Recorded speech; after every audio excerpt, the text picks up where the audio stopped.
The Blazing Generation Initiative is here at it again. Welcome, distinguished guests and trailblazers, to the red carpet of the Eagles Assembly 2025, themed Maximizing Time and Youthfulness. We are about to have an amazing and impactful conversation with different guests from different fields to fill us in on the topic Maximizing Time and Youthfulness. And I am your host, Abigail Adeye Mena, with an amazing, my amazing sweetheart, Yash.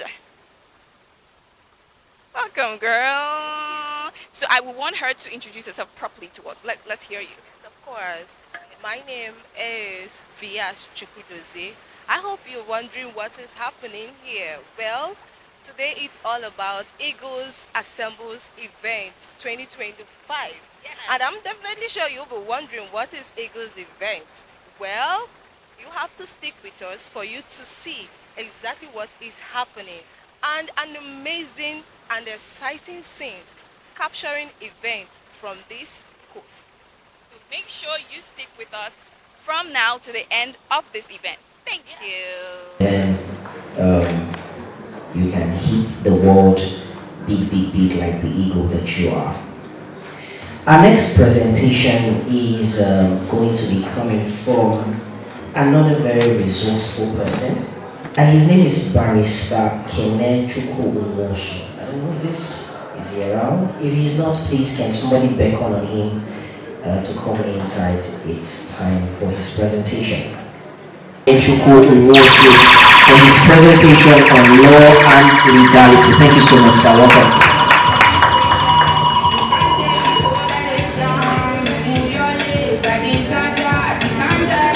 Good afternoon, everybody. You just said 20 minutes, I said 10 or 15.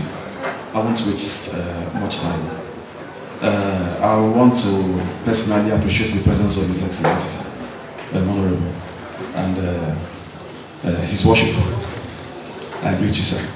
I will not say ma, you won't understand. And my learned senior colleague, Barrister Kenechwukwu, I respect you a lot, sir, and every other person in his house.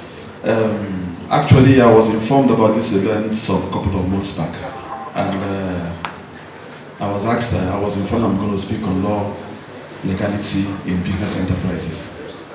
Now, first, I was with my friend upstairs in the room. He asked me if I've researched on what to say. I said no, I won't give a seminar. I would love to have an interaction, a session, a discussion. Let us understand what is going on between law, legality in business enterprises. First, we know what law is all about. We are adults. Legality, in a sense, means that for something to be legal, it means that there must be an act defined saying that in contravention of this, the punishment is this. For example, if you steal, the punishment is that. So whatever you are doing must be within the framework of what? Legal. Now, I asked my friend upstairs this afternoon, I said, come. Is it possible that in some businesses we do, some transactions we call businesses, most of them are illegal, but we don't know because we are ignorant of what? Of that particular law. However, they say that ignorance of the law is no excuse. Whenever you have been caught, definitely you must face the penalty, you must face the risk. Now, moving forward, I'll give you a quick example. I believe we are all adults. Okay. I had a friend who lodged here sometime.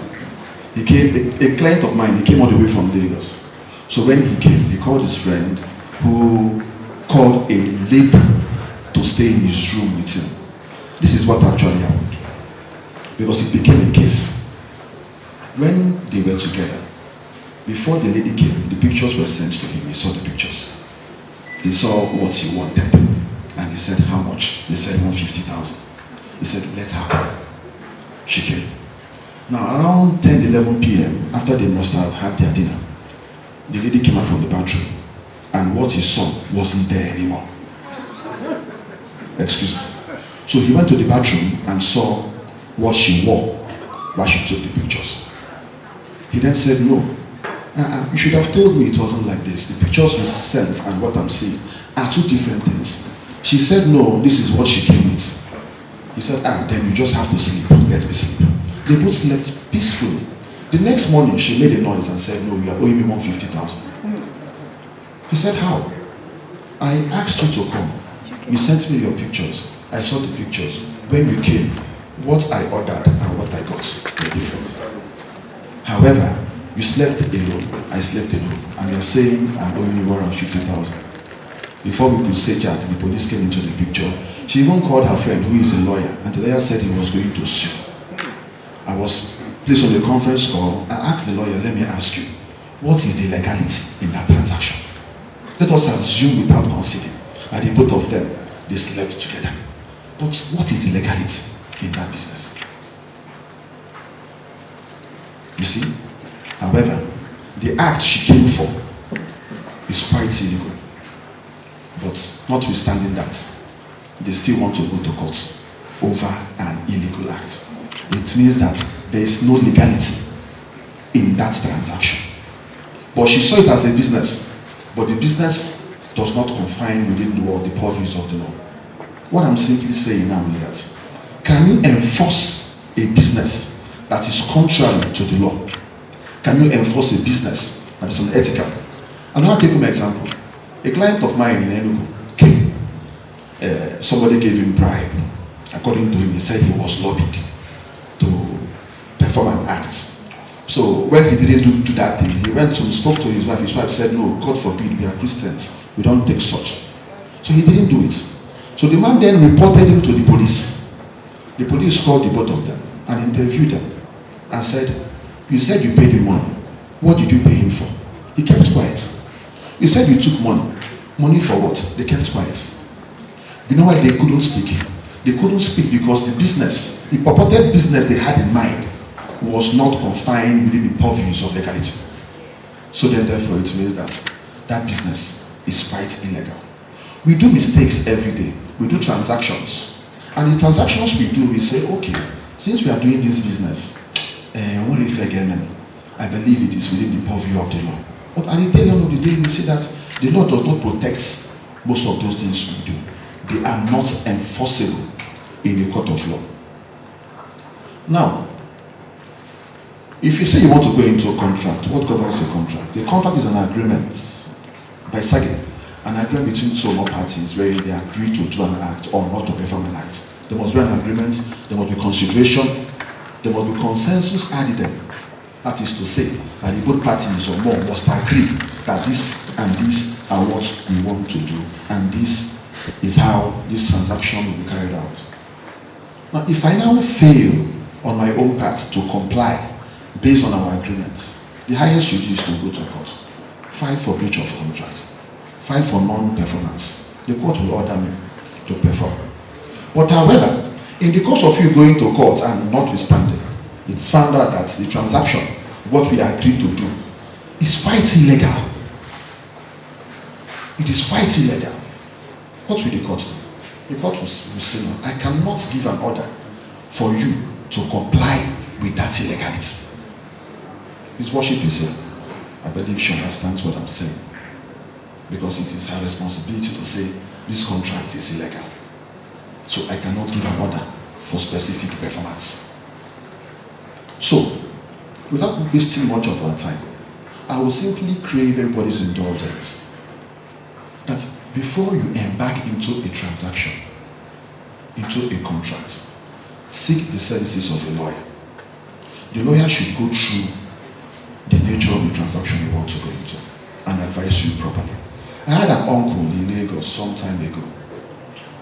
Once upon a time, we usually import rice, foreign rice. But when a ban was placed on importation of foreign rice, he was not even aware that the ban was placed on importation of foreign rice. Guess what he did? He entered into a contract with somebody else to import foreign rice. When the rice was smuggled into Nigeria, it was seized. He spent about millions in that transaction. They were all seized. Guess what he did? Through his lawyer in Lagos, then he filed an action against the young man and said, you led me into this. And the court said, no, this transaction you guys entered into is quite an illegal transaction. Not enforceable. So, The legality or the law that governs our transaction is what gives voice to the nature of the transaction that the parties are getting into.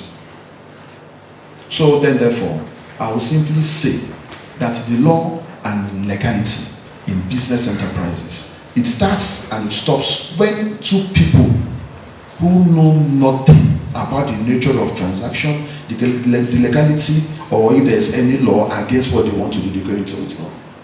So I always advise that a lawyer should look into what you want to do and advise accordingly and say, oh, now there's a new enactment prohibiting this. There's a new law saying, do not get into this. If you go into this, this becomes an offense. And this is what happens when you get into that.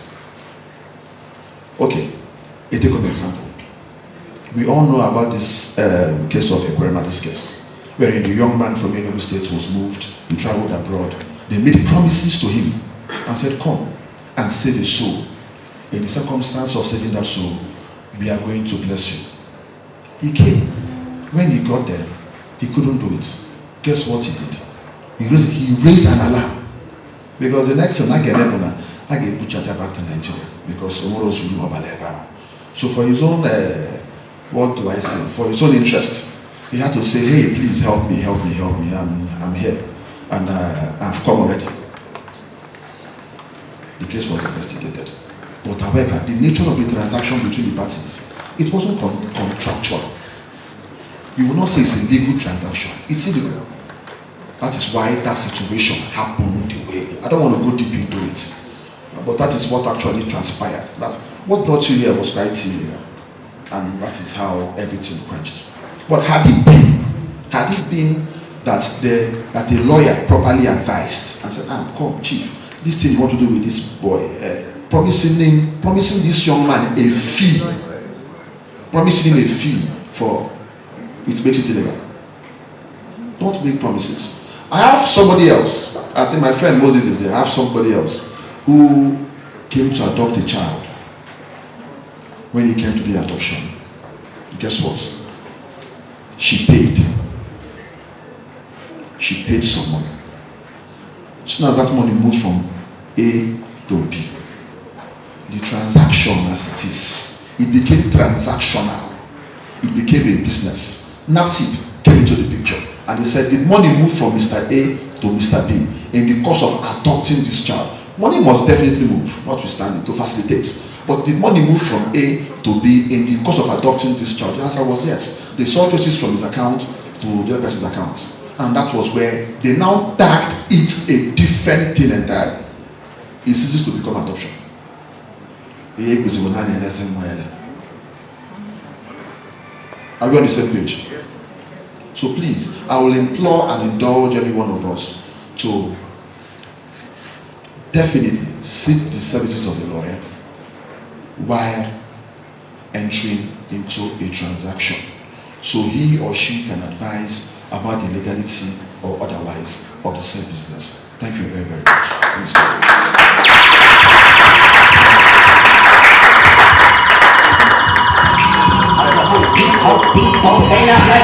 Please let's put our hands together again for that Barrister Kenechwukwu Nwosu. Okay, please, if you have a question for the gentleman, kindly indicate. If you have a question for him, please let's see your hands up. Okay, no questions. Oh, so sorry, Ebon. Sorry, sir. Okay. I'm going to ask my question, particularly based on the last instance you mentioned. You said money must move. Talking about the facilitation, right? I want to do a CFO recently in Anambra here, and I was given the standard fee according to government. But then I was also billed for about 500,000 for facilitation. And you know that facilitation is not going to go directly to government accounts. So, but on the other hand, if I must get this CFO within a record time, I do not really have much choice as a civilian, right? So now, in that situation, how do I move such facilitation fee without, like if that person is to be investigated, there will be a problem. So like, how do I really make that happen? Maybe to pay that money without implicating myself. Thank you. You know, this is the coming to is somebody distinguished bribery and lobby. I said that lobby is different from bribe. And facilitation, I can use the word. You know, we lawyers are quite careful with words. To facilitate is not bribe. Now let me come back home to you. Now, if the fee actually from the government purview is 5 million naira, for example, for you to obtain a certificate of occupancy, and you pay the 5 million naira, and you apply formally through the commission, and you submit it, go home, rest. 7 years, you might still be waiting. Thank you. But now, you now said to Ifeanyi or Toju, who is your friend in the ministry, and Toju, actually can be for us. Because can defend me. You know 500,000. Remember, the 5 million naira, there will be a receipt for it. 500,000 naira, you will need Toju. Alright. On a legian. Included. Sorry. Okay. You are not from here. From where are you from, please? Ondo State, Ajamabino. Clap for me now. So now, you now give Toju 5 million naira. That is, you pay the 5 million into government accounts, which will be receipted for. You have evidence that you've paid, waiting for your CFO. If you make an application, I guarantee you, 6-7 years, you might not even see the CFO, because it comes with the governor's signature. He signs it. Now, for you to get that team express, you now met your friend Tochukwu. Yes? Tochukwu said, give me 500,000. I'll push it up for you so it comes out in 2-3 weeks or 1 more time. You now give Tochukwu 500,000. You still waited. If he gives it to you, beautiful, you've blessed his life with 500,000. It's all receipted for. No receipt comes with that. Now, if the only time somebody will say, I am guilty of an offense is at 1, there must be a crime. 2, they must have caught that person in that act. Now, if Tochukwu performed that job for you within 2 weeks or 3 weeks, like the promised, will there be an issue? No. So we are good to go. Guess what you will do? Next month, you will come again and say, Tochukwu, I beg, take it. But now, if he then disappoints, the problem kicks in. You're not there, Tochukwu. This is 7 months gone that I paid you this month. What's going on? The governor traveled, the governor has not been on sales, the governor. 1 year, 6 months, Tochukwu, please, I don't want to do it again. Give me back my money. Which money is he going to refund back to you? 500,000. Assuming he then fails to give you that money, and there is evidence that you gave Tochukwu 500,000, you report Tochukwu to his office. He'll be disciplined, of course. Definitely yes. So, you that is giving the 500,000, what happens to you? So, the issue of bribery and lobby, it comes in 2 ways. Mind you, that is you, the giver, and the receiver, definitely must be punished. It's not a one-way traffic from the receiver alone. You that gives, you that gave. So, an example will be set with you. If you did not, had it been you didn't give, he won't be there to receive. To stop others from giving, they will take your yourself, you will not even see it again, because you compromise your situation. So I'm not saying you should give carefully. So what you do is that after 1 year and 6 months, you fail to see your CFO. If you fail to get that CFO, you won't go and be dragging Tochukwu up and down to say, you only facilitated his office. And that is justice. So I'm not telling you how to give it. You're asking me how will you give him the money. I don't know, POS there bound now.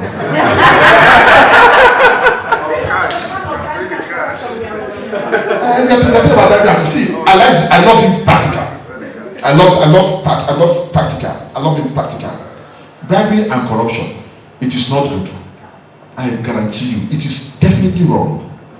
That is the truth. But you that is giving and the person that received, the both of you are simple.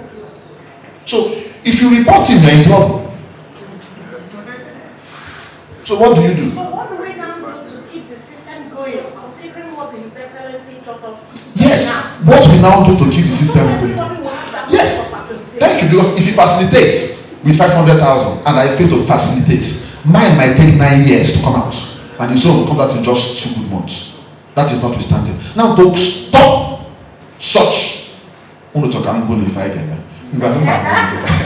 stop such bribe and corruption, that is when the law, the enactment is now in play to say you, the giver and the receiver, should be what? Should be punished. So if you only punish the receiver, the giver will now take the 500,000 from Tochukwu back. Because Tochukwu might say, I don't want trouble, take your money back. He will take it from Tochukwu and he will then give it to Ifeanyi, who said I will do it.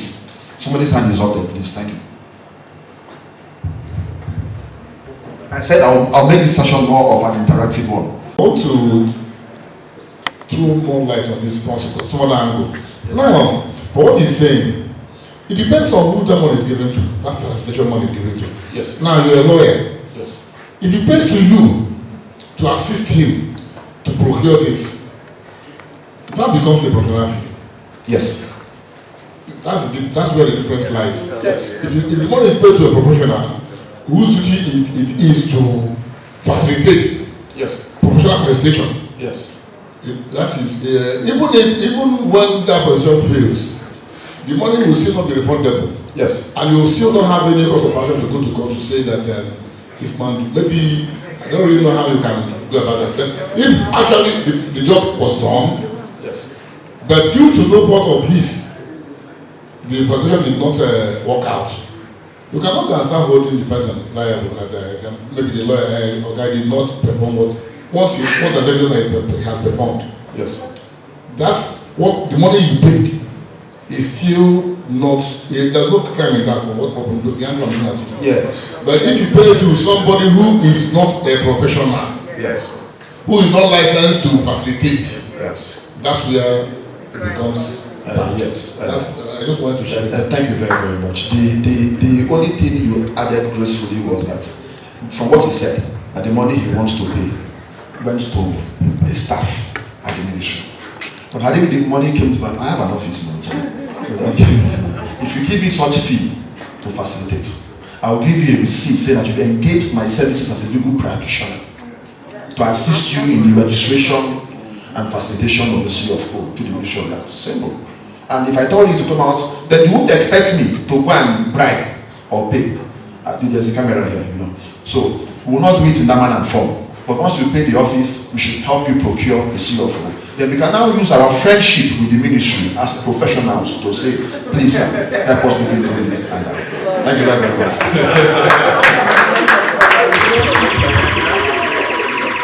Please, let's put our hands together for Barrister Kenechwukwu Nwosu.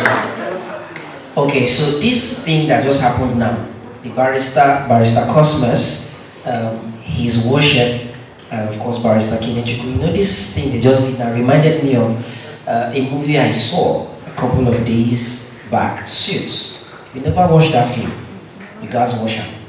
Harvey Specter, Mike Ross, what's that, Jessica, blah blah blah, and then my guy Louis Leeds. That's why. So this thing now just reminded me, I'm recommending that movie. If you've not seen it, please do. So you can understand this drama that just happened right now.